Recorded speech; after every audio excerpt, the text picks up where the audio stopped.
Hello everyone, welcome to my YouTube channel. तो अगर आप लोग upcoming CPET botany PG entrance की तैयारी कर रहे हैं तो आप चाहो तो हमारा टेलीग्राम ग्रुप को ज्वाइन कर सकते हैं। लिंक आपको वीडियो के नीचे डिस्क्रिप्शन में मिल जाएगा। वहाँ पे डेली बेसिस पे बॉटनी के क्विजेस होते हैं, इसीलिए आप चाहो तो अपने प्रैक्टिस के लिए वहाँ पे पार्टिसिपेट कर सकते हो क्विजेस में। अगर आप लोगों का अभी प्रिपरेशन कंप्लीट हो चुका है बॉटनी के लिए और फंडामेंटल्स भी क्लियर है तो आप लोग वहाँ पे क्विजेस दे सकते हैं। और ये पूरा फ्री ऑफ कॉस्ट है, इसके लिए आप लोगों को कोई भी फीस वगैरह नहीं देना पड़ेगा। तो एक बार जरूर चेक कीजिएगा। तो देखिए, आज हम इस वीडियो में जो हमने सीरीज को शुरू किया था सीपेट बॉटनी के लिए, हमने ऑलरेडी 9 वीडियोस को अपलोड कर चुके हैं सीपेट बॉटनी के लिए, यानी ये हमारा 10th नंबर का वीडियो है। हमने इससे पहले 9 वीडियोस प्रिपरेशन वीडियो सीपेट के लिए कंप्लीटली अपलोड कर लिया है। अगर आपने ये 9 वीडियोस को चेक नहीं किए हो तो यहाँ पे लिंक आई बटन पे फ्लैश हो रहा होगा वहाँ से, या फिर आप चाहो तो हमारे चैनल का प्ले में जाके वो सारे के सारे 9 वीडियोस को चेक कर सकते हो। और आज ये 10th वाले वीडियो में उसी की तरह हम लोग उड़ीसा में जो भी टॉप यूनिवर्सिटी के जो भी पीजी एंट्रेंस एग्जाम बॉटनी के लिए हुए थे वो सब मोस्ट इंपोर्टेंट एमसीक्यू को आज ये इस वीडियो में डिस्कस करेंगे, और विद एक्सप्लेनेशन, इजी एक्सप्लेनेशन। इसलिए वीडियो को पूरा जरूर देखिएगा, और वीडियो अगर पसंद आएगा तो लाइक शेयर सब्सक्राइब जरूर कीजिएगा। तो चलिए शुरू करते हैं। देखिए, सो पहला क्वेश्चन दिया है, मेराइन आल्गी, इनमें से मेराइन आल्गी कौन सा है? स्काइटोनिमा, कारा, सार्गैसम, भावकेरिया। इनमें से जो मेराइन आल्गी है वो है सार्गैसम, ठीक है। इसे और एक नाम भी दिया गया है, सी वीड कहा जाता है, ठीक है, क्योंकि ये सी वगैरह में पाया जाता है। बाकी स्काइटोनिमा एक बीच ये है, ब्लू ग्रीन आल्गी, कारा फ्रेश वाटर, भावकेरिया ये सब हमारे एक्वाटिक आल्गी है लेकिन फ्रेश वाटर है। मेराइन में आप लोगों का सिर्फ और सिर्फ सार्गासम आएगा। उसके बाद देखिए, the term bacterium was given by, bacterium term किसने दिया था? पैस्चर ने, लिस्टर ने, या फिर लीवेनहुक ने, या एरेनबर्ग ने? इसका राइट आंसर है एरेनबर्ग ने बैक्टीरियम टर्म दिया था। उसके बाद next question, viroids contain, viroids actually में क्या है? आपने पढ़ा होगा वायरॉइड्स, प्रायोन्स, वायरियंस, ये सब पढ़ा होगा। तो इनमें से पूछा है वायरॉइड्स क्या होता है? Protein only, DNA only, RNA and protein only, या फिर आरएनए ओनली? ये होते हैं वायरॉइड्स जो होते हैं आरएनए ओनली। ये मतलब एक सिंपल से RNA nucleotide, chain of RNA nucleotide होते हैं जो कि इन्फेक्शियस होते हैं, ठीक है, जो कि डिजीज करने के लिए कैपेबल होते हैं। उसके बाद चलते हैं next question, pasteurization of milk occurs eight.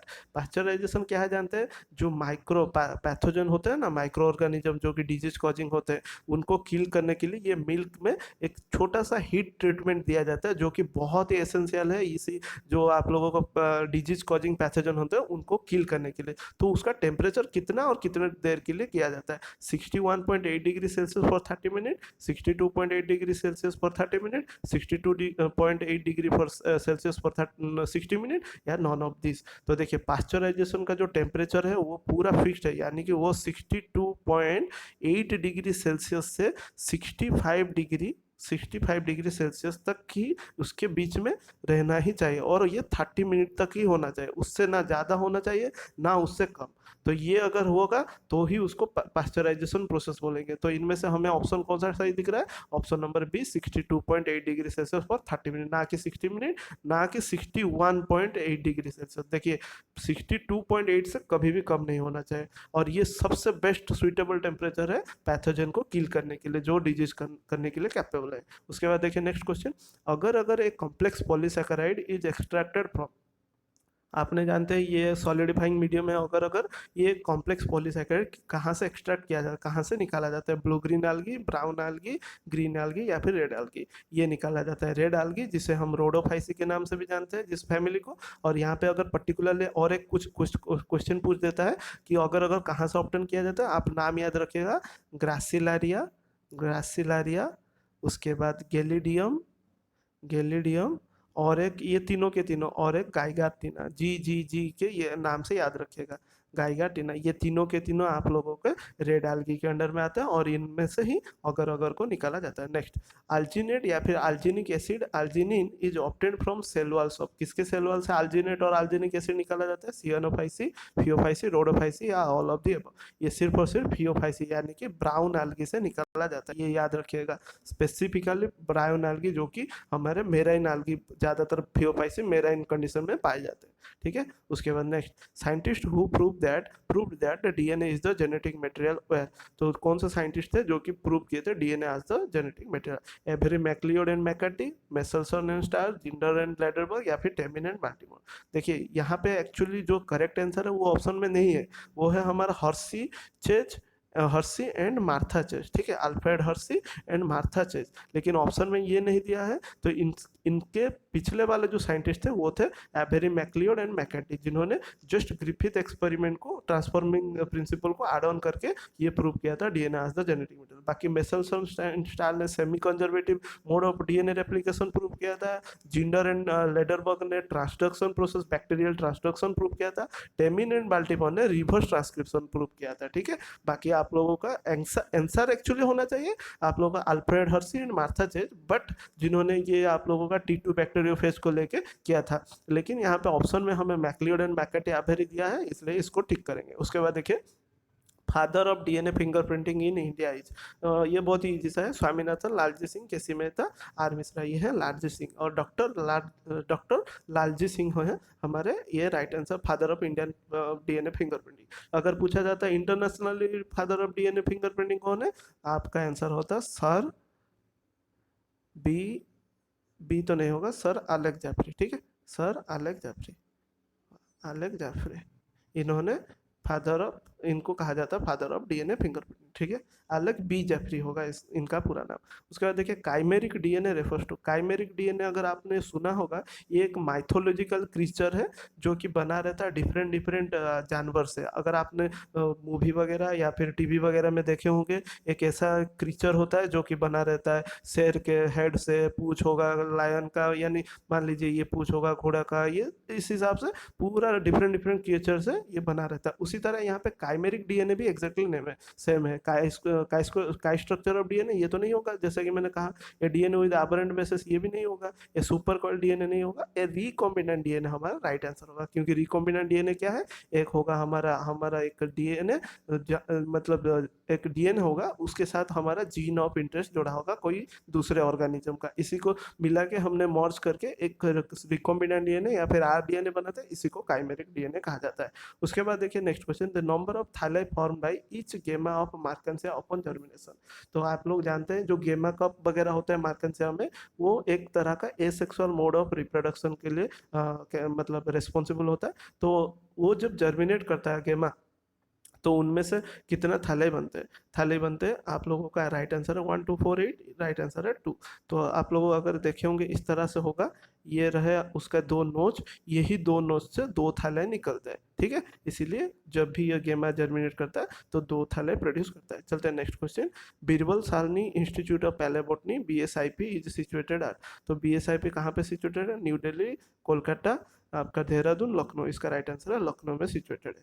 उसके बाद देखिए development of sporophyte without fertilization from gametophyte is called. तो ध्यान दीजिएगा, डेवलपमेंट ऑफ जब sporophyte without fertilization from gametophyte बोला जाता है, उसे कहा जाता है एपोगैमी। कंफ्यूज मत होइएगा, मैं फिर से रिपीट कर रहा हूँ, डेवलपमेंट ऑफ स्पोरोफाइट मतलब गैमी, अगर डेवलपमेंट ऑफ गैमेटोफाइट होता तो स्पोरी, समझे आप लोग। तो डेवलपमेंट ऑफ स्पोरोफाइट बोला है एपोगैमी, ठीक है, apo means without, gamy means marriage, ठीक है। तो इसका जस्ट उल्टा कर देते हैं, development of gametophyte without fertilization from sporophyte is called apospory. लेकिन क्वेश्चन जो हमें पूछा है डेवलपमेंट ऑफ स्पोरोफाइट यानी गैमी, ठीक है। इसको अल्टरनेटली याद रखिएगा, यही एक ऐसा है जहाँ पे स्पोरोफाइट डेवलप हो रहा है, जिसको प्रोसेस को एपोगैमी कहते हैं, और गैमेटोफाइट डेवलपमेंट को हम एपोस्पोरी कहते हैं। उसके बाद चलते हैं नेक्स्ट क्वेश्चन, एडरस्टोंग फॉन इज।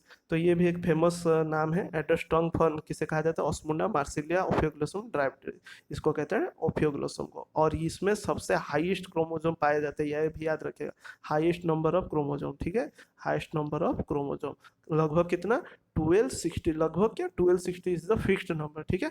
उसके बाद देखिए next, retort cells are found in, retort cell कहाँ पे पाए जाते हैं, नोटोथाइलस, स्पैग्नम, पोलीट्राइक्रम या पेलिया, ये पाए जाते हैं स्पैग्नम में। और इनका काम क्या है, वाटर को रिटेन करना, ठीक है, वाटर को रिटेन यानी उसको बियर करके रखना अपने पास। इसीलिए तो स्पैग्नम को यूज किया जाता है नर्सरी वगैरह में। अगर मान लीजिए कोई एक फ्लावरिंग प्लांट है, आप चाहते हो एक एरिया से दूसरे एरिया पे ले जाने के लिए, तो इसके पॉट में आपको कुछ नहीं करना, स्पैग्नम को डाल देना और पानी दे देना, बस ये स्पैग्नम क्या करेगा, वाटर को पूरा बांधे रखेगा, जिसके वजह से आप इसको जितना दूर दूर चाहो इस फ्लावरिंग प्लांट को ट्रैवल करके ले सकते हो। उसके लिए पानी आपको बार बार देना नहीं पड़ेगा, ये आराम से वाटर को रिटेन करके रखेगा रिटेड सेल के वजह से, ठीक है। उसके बाद देखिए Irish famine is related to a disease of potato collar, ये बहुत ही फेमस डिजीज है आइरिस फेमिन।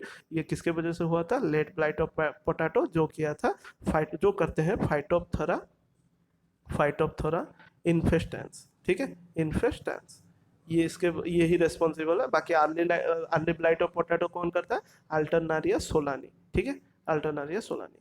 उसके बाद चलते हैं पॉपबल आपने पढ़ा होगा, देखा भी होगा, ये पूरा ऐसे ग्राउंड में पेड़ वगैरह में व्हाइट कलर के मास होते हैं, ये एक्चुअली में क्या होते हैं, फंगस होते हैं।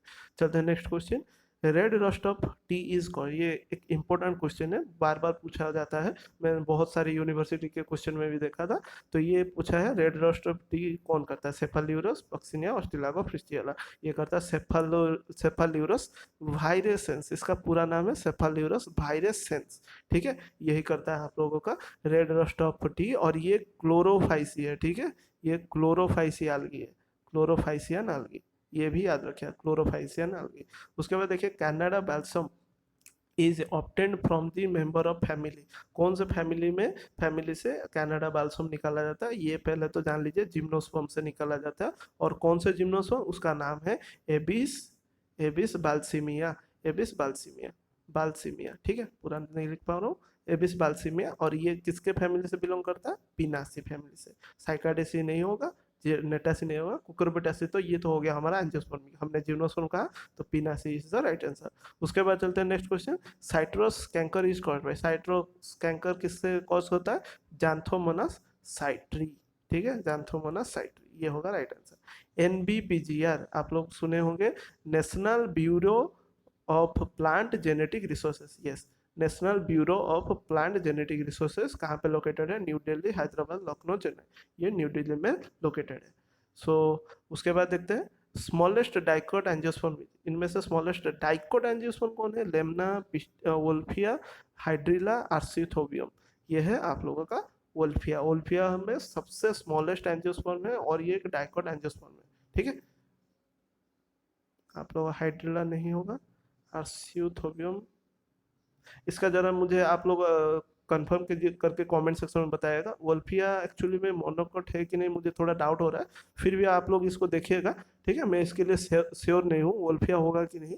वोल्फिया आप लोगों का स्मॉलेस्ट एंजियोस्पर्म है जो कि फ्लावरिंग प्लांट है, बट ये आपका डाइकोट की मोनोकोट, मुझे थोड़ा मोनोकोट भी कंफ्यूज लग रहा है, इसलिए आप लोग इसको थोड़ा सा दोबारा चेक कीजिएगा। बाकी नेक्स्ट क्वेश्चन देखते हैं, ribose is a monosaccharide, disaccharide, polysaccharide, none of the above. So ribose basically एक मोनोसैकेराइड है और ये एक पेंटोज शुगर है, ठीक है, पेंटोज शुगर, आपने अगर डीएनए पढ़ा होगा, डीएनए न्यूक्लिक एसिड वगैरह पढ़ा होगा, इसका ये आंसर है। उसके बाद देखिए replicating units of DNA of a chromosome are called, so एक क्रोमोजोम का जो डीएनए होता है उसका जो रेप्लिकेटिंग यूनिट को क्या कहते हैं, replicons, Okazaki fragment, Okazaki units, palindrome, palindrome लिखा है, गलत लिखा है पैलिंड्रोमन, तो देखिए इसका राइट आंसर है रेप्लिकॉन।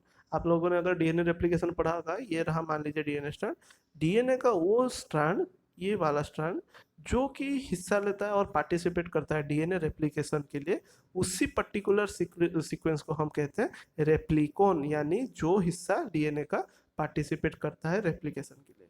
उसके बाद चलता है next question, function of nucleolus is the synthesis of, function of nucleolus, function of nucleus, तो function of nucleus is the synthesis of, तो न्यूक्लियस के अंदर कौन सा, मतलब इनमें से कौन सा सिंथेसिस होता है, डीएनए, एमआरएनए, आरआरएनए और टीआरएनए।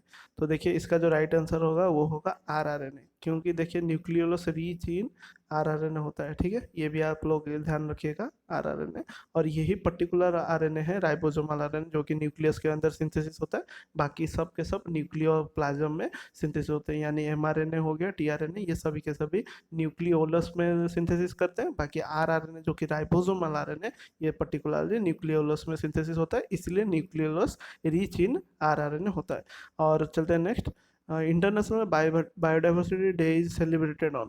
इंटरनेशनल बायोडाइवर्सिटी डे कब सेलिब्रेट किया जाता है? 5 जून, 22 मई, 16 सितंबर, 21 मार्च, ये सेलिब्रेट किया जाता है 22 में। हाँ, और एक मुझे अभी याद आया, ये जो आप लोगों का जो आंसर होगा, स्मॉलेस्ट डाइकोट एंजियोस्पर्म कौन है, वो होगा हमारा एर्सिथ्यूबियम। मैंने जो बोला था ये मोनोकोट में आते हैं, ठीक है, ये मोनोकोट में आते हैं, तो ये हमारा डाइकोट होगा राइट आंसर, ठीक है, यानी कि एर्सिथ्यूबियम होगा हमारा राइट आंसर। और आप लोग ये भी जान लीजिए ये एक पैरासाइटिक प्लांट है, ठीक है। चलते हैं अभी हमारा next question. Scouring rushes is common name of. Scouring rushes किसका कॉमन नेम है? लाइकोपोडियम सिलाजिनला इक्विसिटम मार्सिला, ये आपका कॉमन नेम है इक्विसिटम, जिसे आप फेमसली जानते हो हॉर्स टेल के नाम से, ठीक है। और इसका नाम स्काउरिंग रोसेस क्यों बोला जाता है? क्योंकि इसमें आप लोगों को सिलिका डिपोजिशन बहुत ही, मतलब सिलिका डिपोजिशन देखने को मिलता है बहुत ज़्यादा, और जिसके वजह से इसको पीपल यूज करते हैं वॉशिंग के लिए, ठीक है, वॉशिंग पॉट वगैरह, वॉशिंग पॉट के लिए, मतलब पॉट वगैरह को वॉश करने के लिए इसको यूज किया जाता है, इसका रफनेस के लिए, ठीक है, ये साफ सफाई करने के लिए बहुत मतलब काफ़ी ज़्यादा यूज होता है, इसलिए इसका नाम स्काउरिंग रोसेस कहा जाता है।